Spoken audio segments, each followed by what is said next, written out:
And so what we said for PayJoy is, can we use the same thing we did with solar and finance the purchase of a device? In this case, we said, let's start with the smartphone as that number one hottest device that, a billion people around the world are looking.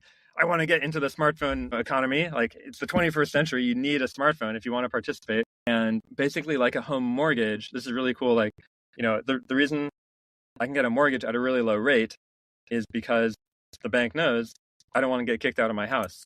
Yes, So we did the collateralized. same thing here. The customer is buying this asset. We started with a smartphone, and if they don't pay on time, the phone locks up and they can't use it. It just says, please pay your bill.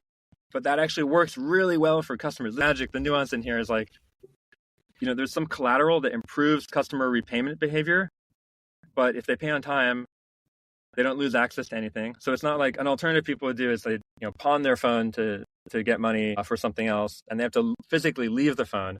But we've called it digital collateral. They can just keep the phone, actually, and we can get them a loan like a mortgage to buy the phone. And then our product number 2, we can use the phone as collateral to lend them money for anything. So first it was like we buy the phone with a loan secured by the phone, like a home mortgage. And then second, we can lend them money. We can get them a credit card secured by the phone, and they can build their credit and use that credit for anything. So that's kind of the product journey